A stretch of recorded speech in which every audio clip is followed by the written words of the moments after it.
Hola chiquillos, chiquillas, ¿cómo están? Espero que estén súper bien dentro de todo lo que se puede.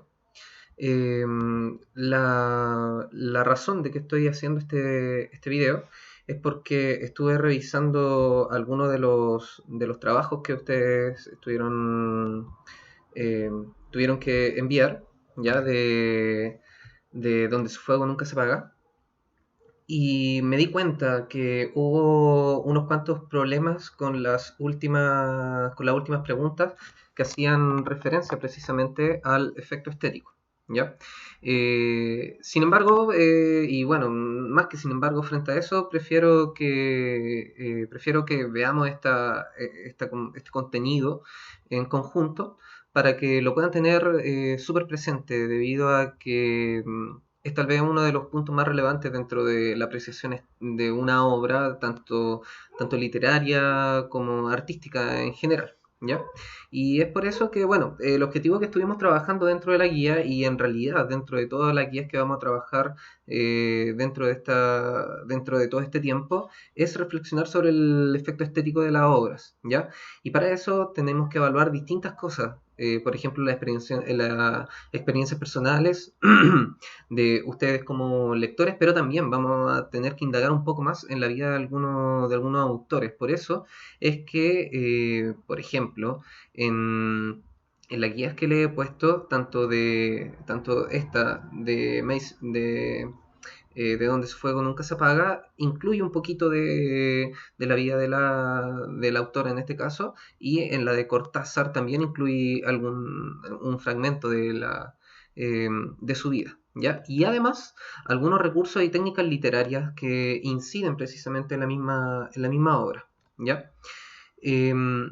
Nosotros habíamos hablado un poquito respecto del efecto estético, pero ligándolo un poco tanto al contexto de producción y al contexto de recepción. El contexto de producción lo veíamos todas las circunstancias que rodeaban la obra, en el autor y los movimientos que estaban en ese momento histórico, ¿ya? Mientras que el contexto de producción lo vimos como este proceso interno en el momento en cuando uno lee este texto, ¿ya? Pero ustedes se podrán estar preguntando ya, efecto estético, ¿qué diablos? ¿Por qué aparece ahí la palabra estética? Si lo estético lo tenemos que ligar como con la belleza, la cirugía incluso, o cosas más externas. Bueno, tiene mucho que ver porque antiguamente estos compadres griegos designaron lo estético como la investigación de la belleza, ¿ya? La apreciación de la belleza y la búsqueda de esta, ¿ya? Y dentro de todo esto es que la belleza se establecía como con ciertos cánones. Y vamos a ver a lo largo de la historia que existen distintos cánones de belleza. No hay tan solo uno, por supuesto, hay uno predominante, hegemónico, que de cierta manera se impone. Sin embargo, hay personas que intentan desligarse de eso y crear nuevas formas de belleza, ¿ya? En términos literarios es súper interesante esto, debido a que si hay una estética que predomina históricamente, eh, hay un periodo que lo intenta rebatir, ¿ya? Lo que se llama el matar al padre, ¿ya? Que en este caso sería el yo me desligo un poco de la figura que me antecede para crear algo propio, ¿ya? Y eso genera ciertas reacciones en los lectores. Por ejemplo, una definición de efecto estético corresponde a la reacción emocional del lector al leer una obra literaria. Ojo con eso porque, por ejemplo, ustedes pudieron haber leído este texto de Donde su fuego nunca se apaga, y en el momento en que estaban leyendo, al comienzo, bueno, no pasaba nada extraño en particular, era un mundo realista. Esta muchacha Harriet, se le había muerto el prometido, nunca se recuperó totalmente de eso, y hasta que finalmente termina en una relación media particular, porque Oscar estaba casado, entonces al final nunca se concretó, y bueno, terminó falleciendo en circunstancias medias extrañas igual, eh, para ella posteriormente irse a desenvolverse en funciones de iglesia, y finalmente muere. Y ahí hay un corte, porque ahí comienza lo particular del texto. Y la pregunta que nos tenemos que hacer en este contexto es, chuta, ¿cuál es la apreciación de la muerte que históricamente se ha tenido? ¿Qué es lo que pasa luego de la muerte? ¿Ya? Y ahí proviene todo este efecto estético que quiere lograr el autor. No lo hizo así por nada, ¿ok? Y por ahí va el tema del efecto estético. Por eso está muy ligado a la habilidad de interpretación, ¿ya? Porque yo le tengo que poner un poquito de mi cosecha, de todo lo que yo sé del mundo para ligarlo con la misma obra, ¿ya? Y todo esto es producido por distintos elementos que se hacen presentes en la obra. Por ejemplo, las motivaciones del autor. Preguntas esenciales, por ejemplo, es ¿por qué este autor habrá elegido manifestarse y escribir respecto del infierno de esa manera? Porque Harriet, cuando muere, no está en el paraíso, está en el infierno. Está clarísimamente representado en el texto. Y otra pregunta también que nos podemos decir, ¿por qué Oscar estaba en ese infierno? Estaba en conjunto. ¿Y por qué también utiliza esa figura de lo más, desde el más presente hasta lo más lejano? Es decir, parte con recuerdos más recientes hasta llegar a una línea temporal pasada. ¿Por qué habrá hecho eso? Hay una intención ahí del mismo autor para que nosotros lleguemos a algo, a una concepción respecto, por ejemplo, en una temática respecto de la muerte. ¿Ya?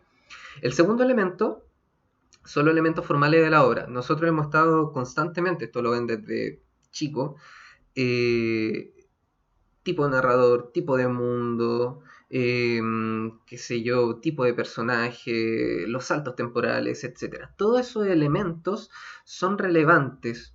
¿Por qué? Porque en el momento en que nosotros lo identificamos, nos podemos preguntar precisamente por qué este sujeto habrá elegido este tipo de narrador. ¿Por qué habrá elegido un narrador omnisciente, un narrador personaje? Por ejemplo, en Demian, que usted es el texto que tienen que leer, ¿por qué en Demian hay un personaje en primera persona? ¿Por qué Emil Sinclair fue elegido por Germán Hesse para relatar su historia en primera persona y no haberlo hecho con un narrador omnisciente? ¿Será que tal vez, esto es una interpretación, será tal vez que Hesse, el autor, Germán Hesse, habrá querido que nosotros nos sintiéramos identificados con Emil Sinclair? O tal vez no con tan solo Emil Sinclair, sino que tal vez con Demian. Bueno, son interpretaciones, ¿ok? Que ustedes tienen que ir viendo. Los temas tratados. Aquí hay una diversidad enorme de temáticas. Habíamos visto, por ejemplo, las temáticas universales como del amor, de la locura, ¿ya? De el fin del mundo, cosas por el estilo. Son temáticas que van a ser tratadas porque son problemáticas universales que se van a ir dando. ¿Ya? Ustedes tienen que ver, por ejemplo, en el mismo Demian, la temática del crecimiento. Esta es una novela de formación, es decir, va agarrando todo el proceso de Emil Sinclair, va agarrando todo este proceso de cómo él va creciendo como persona, lo que se llama el viaje del héroe o el monomito, ¿ya? Y frente a eso tenemos que preguntarnos, bueno, ¿cómo yo relaciono todo eso, toda esa temática que ahí se presenta con mi experiencia propia de vida y eso qué me genera, ¿ya? Posteriormente, las visiones de mundo. ¿Ya? Aquí tenemos que ver más que nada, por ejemplo, la relación con el contexto de recepción. ¿Ya? ¿Cuál es mi percepción de todo lo que está pasando ahí? De todo lo que está ocurriendo. ¿Ya? Y frente a eso voy a hacer un panorama estético. Voy a hacer un panorama estético respecto de lo que está presente en ese texto. ¿Ya? Por otra parte, otra definición dice que es la apreciación de la belleza de la obra o el encuentro con alguna verdad o valor que conmueve a quien la lea. Fíjense que uno de los objetivos principales cuando un autor escribe un texto es conmover. No que lleguemos al llanto o a llorar o a sonreír, no, sino que nos produzca un movimiento tanto interno, puede ser interno o también externo, como es la sonrisa, como puede ser el llorar, qué sé yo. Pero también hay procesos internos que se van dando, el conmover, ¿ya? Entonces ahí hay algo interesante porque muchos me ponían en algunas respuestas, por ejemplo, que el texto era fome. Y ya, yo puedo entender que fuese fome para algunas de las lecturas, pero quería que indagaran un poquito más. ¿Por qué era fome? Por último, tal vez no es que fuera fome, sino que lo encontraron extraño o no lo entendieron, o hay algunas cosas que ahí no les parecieron como lógicas. Y claro, porque los textos no necesariamente muchas veces para dentro de su mundo tienen una lógica, pero dentro de nuestro mundo no tienen esa lógica. Y nosotros tenemos que seguir la lógica del mismo texto. ¿Ya? Por supuesto, cuestionar todo lo que ahí se presenta, pero también incorporar nuestra propia visión. ¿Cómo lo evidenciamos en una hora? Bueno, ya fuimos viendo algunos de los elementos centrales, por ejemplo, las temáticas, ¿ya? La temática del amor, de la muerte, muy presente en el texto de Donde su fuego nunca se apaga, que es básicamente la temática central del texto. ¿Qué pasa luego de que morimos? ¿Hacia dónde vamos? Pregunta esencial, ¿ya? Y con eso vamos a ir relacionando distintas cosas. Por ejemplo, en este texto hay una intertextualidad clara con la Divina Comedia de Dante Alighieri. Porque Dante, les comento un poquito, Dante intentó dilucidar, intentó develar un espacio que hasta ese momento, hasta la Edad Media, estaba completamente cubierto por un velo. Y Dante se atrevió a dar una interpretación respecto de lo que ocurría después de la muerte. ¿Ya? Entonces, ahí hay una temática que se hace muy muy presente dentro de una obra y que la podemos relacionar con otros textos. Y ahí hay algo que vimos, lo más probable, si mal no recuerdo, como en primero medio, que era la intertextualidad. ¿Ya? Hay otra parte que son los elementos formales de una obra, ¿ya? Y los elementos formales son lo que habíamos visto anteriormente como tipología narrador, el tiempo narrativo, los tipos de mundo, en poesía las figuras literarias, en texto dramático, por ejemplo, los monólogos, los apartes. Hay elementos que nosotros podemos ir pesquisando para lograr una interpretación de la obra y hacernos el cuestionamiento, ¿por qué este sujeto, por qué este autor habrá elegido tal o cual mundo? ¿Por qué habrá elegido un mundo, en este caso de Donde su fuego nunca se apaga, habrá elegido un mundo fantástico para hacer esta representación, donde todo ocurre normal, normal, normal, hasta que hay un quiebre? ¿Por qué lo habrá elegido? ¿Por qué habrá elegido la figura de una mujer? ¿Por qué habrá elegido la figura de Oscar para representar esta especie de infierno? ¿Ya? Todas esas cositas no son azarosas, no son arbitrarias, sino que tienen una intención que que ustedes y yo como lector, tenemos que dilucidar. ¿Ya? Recuerden que los lectores somos una especie de detectives que tenemos que ir viendo pistas para lograr algo, una interpretación del texto y una reflexión. ¿Ya? Acá viene una parte súper relevante que es la parte del lector. ¿Ya? No es lo mismo, yo creo que en este caso un texto que a ustedes le gusta bastante, Los ojos del perro siberiano, lo más probable es que siendo más grande, incluso leyéndolo, qué sé yo, 10 años posterior, encuentren nuevas cosas. Tal vez les guste más, tal vez no les guste tanto después.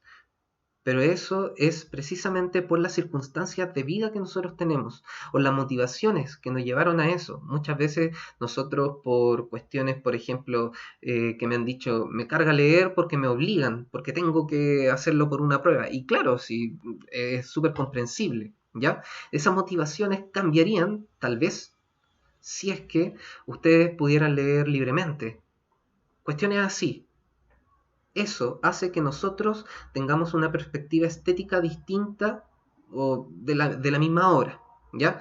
Igualmente, tenemos que ser conscientes de que mientras nosotros más conocimiento tengamos, más y tal vez mejor vamos a poder interpretar una obra, ¿ya? Debido a que vamos a poder ir relacionando conocimientos antiguos que nosotros ya teníamos con conocimientos nuevos que vienen en esa obra, y lo logramos conectar para hacer un aprendizaje significativo y profundo, ¿ya? Y finalmente, la representación del mismo mundo, ¿ya? Aquí la tipología de mundo, como lo habíamos visto anteriormente. ¿Por qué este sujeto habrá elegido un mundo fantástico? ¿Por qué habrá elegido hacer un corte con la muerte de Harriet? ¿Ya?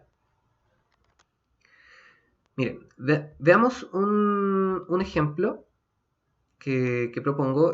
Bueno, ustedes saben que me gustan bastante los microcuentos. Se llama No más al revés. Creo que no lo hemos leído. ¿Ya? No más al revés.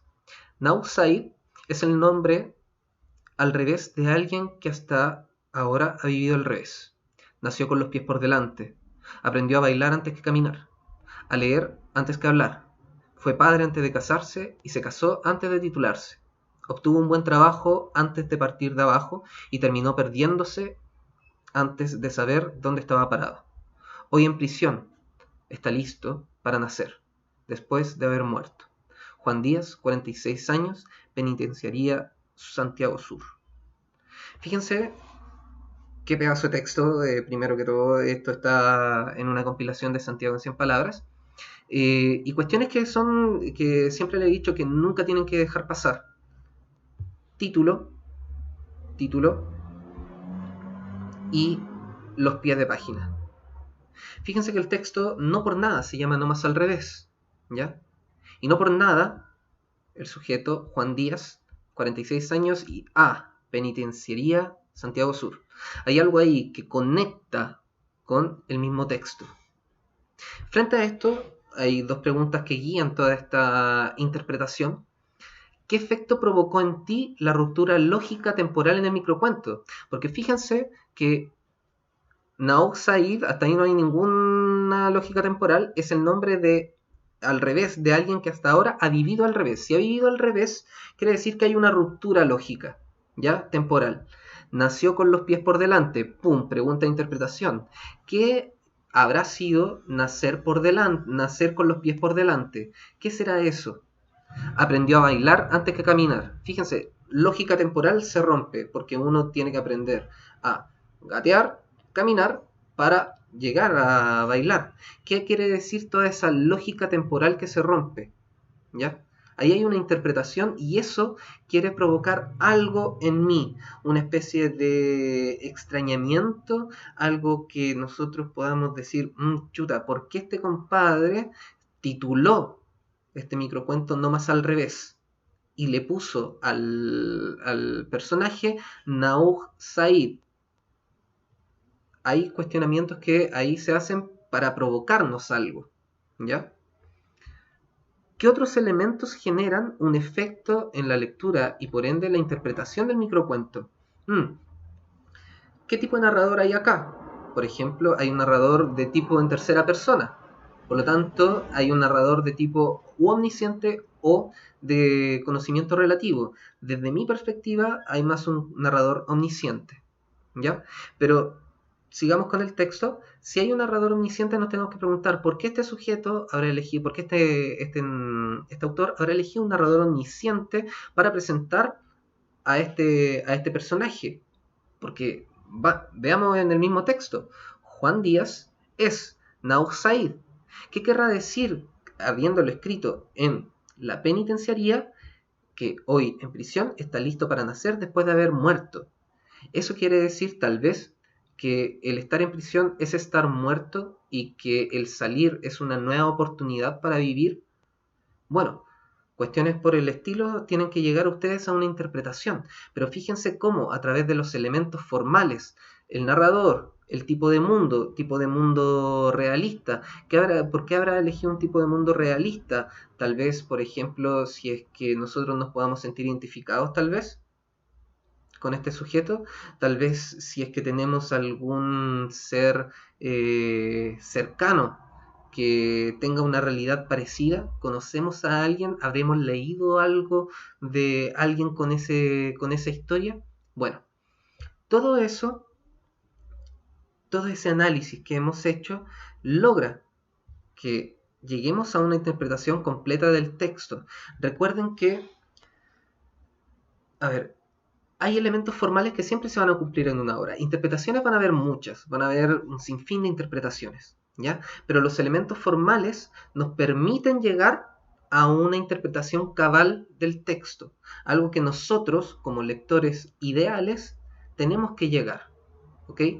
Con esto no quiero decir que las interpretaciones que ustedes puedan tener de un texto estén erradas, no, pero siempre tienen que ser con base en algo, no con suposiciones, sino que tienen que ser con base en el texto, ¿ya? Y para eso tenemos que hacer una identificación, por ejemplo, de tipo de narrador y cuestionarnos después por qué eligió ese narrador, de tipo de mundo, por qué habrá elegido este tipo de mundo, o de personaje, por qué habrá elegido un personaje estático que no cambia dentro de la historia, o tal vez que cambia mucho. Ojo con Demian, ¿ok? Vamos ahora a a la guía que precisamente va a eso. Fíjense, ¿qué efecto estético provocó en ti el uso del tiempo, la representación del mundo, el tema o el tratamiento de los elementos formales en el cuento? Si vemos a lo largo del texto, tendríamos que para esto haber identificado ya qué saltos temporales o cómo fue utilizado el tiempo dentro del mismo texto, qué tipo de mundo había ahí, cuál fue el tema tratado, el tema o los temas tratados dentro del texto y el tratamiento de los elementos formales. ¿Qué provocó eso en mí? Muchos contestaron que les produjo una extrañeza, como que algo había ocurrido, y bien, pero necesitaba profundidad en eso, ¿ok? Necesitaba un poquito más de profundidad. Y frente a eso, la segunda pregunta decía que eligieran alguno de los dos elementos, ¿ok? Por ejemplo, podían elegir el tipo de narrador, qué tipo de narrador había y el tipo de mundo, ¿ya? Y conforme a eso, llegar a una interpretación del texto, es decir, qué quería lograr el autor eligiendo ese tipo de narrador y ese tipo de mundo. Y frente a eso, ¿qué sensaciones o emociones despertaron en mí al momento de leer el texto? ¿Ya? El efecto estético se centra mucho en las sensaciones que uno tiene al momento de leerlo, porque por sobre cualquier cosa recuerden que es una obra de arte, son obras artísticas, por lo tanto pretenden generar algo en un receptor. Cuando uno, por ejemplo, con la profesora Alejandra de Arte, lo más probable es que hayan visto un sinfín de obras artísticas, pictóricas, por lo tanto, al momento de verlas, a ustedes les va a generar algo, o cuando escuchan una música, por ejemplo, escuchan, qué sé yo, desde reggaetón hasta trap o pasando hasta música clásica. Todas esas cosas quieren generar algo y tienen una intención que provocan algo en nosotros. En el cine también ocurre, los que son fanáticos, por ejemplo, de Tarantino, el que esté constantemente tirando imágenes y que nunca para y sea a toda intensidad, quiere generar algo en nosotros. Los que, qué sé yo, escuchan rock pesado, el estar constantemente con guitarra fuerte y con dobles baterías y cosas por el estilo, también quieren generar algo. Los dobles tiempos del rap también quieren generar algo. Todo eso no es arbitrario, es consciente y se hace para generar algo en el receptor, en nosotros como lectores o como receptores, más que cualquier otra cosa. ¿Ya? Eso pues chiquillos, ¿ya? Eso con el efecto estético. Espero que haya quedado un poquito más claro respecto de este concepto. Y bueno, cualquier cosa estamos en contacto. Yo estaré haciendo algunos otros videitos. Pronto voy a subir de Demian. La próxima semana les comento que vamos a hacer esta clase de contextualización. Yo la voy a subir. Y posteriormente vamos a tener una evaluación que va a ser un trabajo lo más probable. Ya no va a ser una prueba con alternativa ni nada por el estilo, sino que va a ser un trabajito. ¿Ya? Así que eso, cuídense mucho y espero realmente que nos podamos ver pronto, ¿ya? Porque se le echa de menos. ¿Ya? Cuídense mucho y cualquier cosa me escriben que yo estoy súper atento. Eso, que estén bien. Chau.